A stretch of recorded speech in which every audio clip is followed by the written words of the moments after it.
Before I came to UK, I lived in Afghanistan. I came here when I was 14. I was accompanied with a trafficker. The man who was accompanied with me told me to wait for him, but he never turned up. It was late night, saw a policeman. When I spoke to him, he took me to the police station.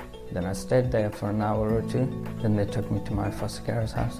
Unaccompanied children and young people have various experiences which I think are still misunderstood. They experience horrific journeys, they flee persecution, violence, they get separated from their family members and siblings. They suffer a lot of trauma, a lot of uncertainty. Sometimes they don't know where they're going to end up. The children that we foster, they're being persecuted, they're not even in their own country, they're not amongst people that they know. The culture is totally different and they're kind of just plucked from one end of the world, and I think that is traumatic. Those threats to the very survival of both individuals, families and communities are such that the only option then for those families and communities is to try to keep children safe by sending them to countries where safety is more likely. So they would have a very different experience, and I think that's what we really need to tap into and really have a good understanding of, because their needs are going to be very different.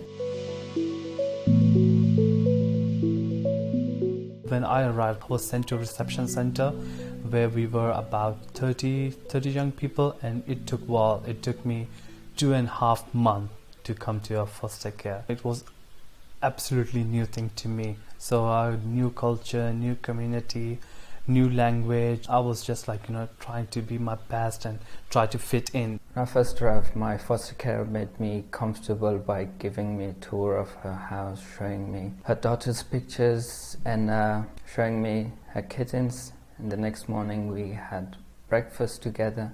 There's the issue about how long the child may be in care. So is this going to be short term, 2 or 3 weeks or 2 or 3 months? Or maybe that will extend over many years, where that relationship that you've had with the child or with those children will extend into early adulthood. I went to a care for a week, and she was a very lovely woman. But again, there was house rules and mannerisms and all these things. I have to be very careful, and it was different, very different what I experienced when I was in different country. I fostered 2 Syrian boys who'd come from the war zone territories. We used to go to the shops and they used to buy whatever they needed. They bought all their ingredients, came back, and then we'd spend the afternoon in the kitchen and they'd show me how their mother cooked. There was such a big culture difference, and I think people don't understand that when they come across, you might feel that it's not fitting in the norm of our box, but it's the norm for them. Even if it's a cultural match, for example, or a language match or a religious match, we need to be aware that there's always going to be that diversity even within cultures, and that is something that's really, really important. I believe that all children just need the basic needs. They need to have a roof over their head, they need security, they need love, and they need someone there to listen to them, and that is what fostering is all about, really. The only thing we seek in coming life is just love, care and respect. And coming to Auntie Shada's house was directly I was given rather than seeking it. Foster care is essentially a family life. For the whole human species, family life is how we come to grow, to develop and to thrive. Welcoming them as their own family is a house atmosphere. So soon you create atmosphere where you are being treated equally, then I think it's the only thing one wants. My foster carer helped me through my asylum seeking process by giving me emotional support. She talked to me before going to interviews, and every time when I was sad, she was there to talk to me. I think that's the best help and support you can give to an accompanied asylum seeker child. Some of the challenges that foster carers face is helping to support the young people that come into the UK with the uncertainty that they face. It's a big burden, being having not given the status and everything. The only person can help you coming out of that fear is your carer. Not your social worker, not your friends, no colleague, nobody. Because you spend most of your time, you share same roof, you share food together, everything. And that's where you get your confidence. And you have to know that that is what that child needs, and you have to be able to give it to them. Offering them the opportunity of family life is probably one of the things that is most likely to lead to them feeling that they can settle.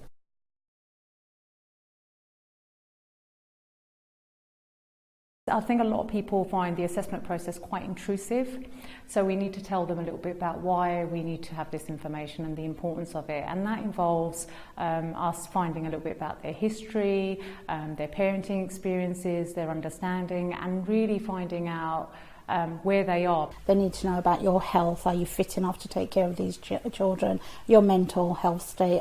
Will you be able to cope with the stress of having these children in your home?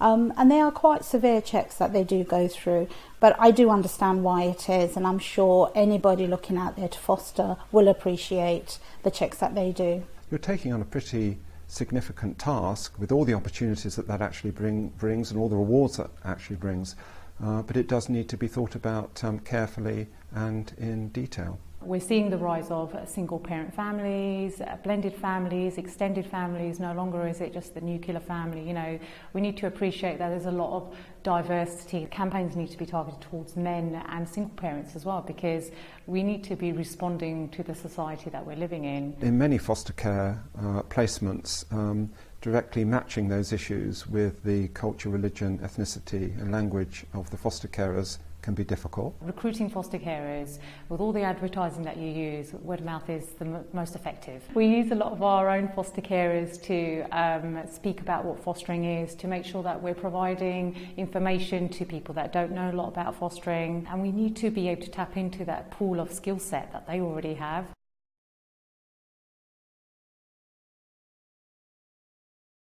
It's not that, you know, this person is going to be a finished product. We need to think about their personal development and training, and I think particularly more so around when they are going to care for unaccompanied young people, asylum-seeking children, because I think you need that knowledge base, and it needs to be evolving, and they need to be constantly trained and being given that support. They've lost their identities, they've lost their home, their nation, their culture.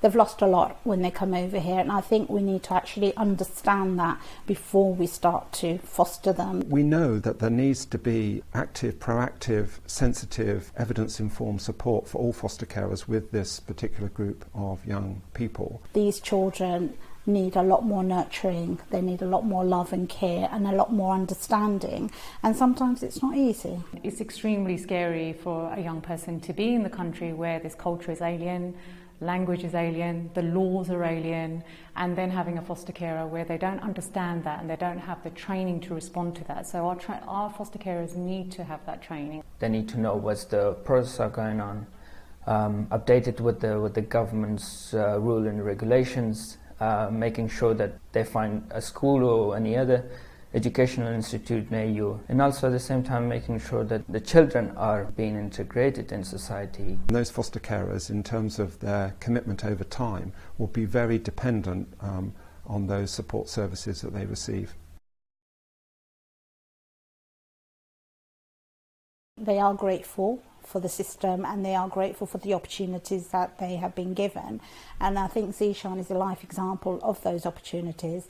All the opportunities he's been given, he has actually taken them on board. My aspiration and dreams, I really focus on my education, and that's been always a motive. Education, being an educated person. All these children at some point will start to give back to the system and appreciate that in their hour of need we were there for them, and now they want to do something in return for us. We do experience a lot of things that absolutely reduce our confidence and does impact on our personality, but I think it's never too be late.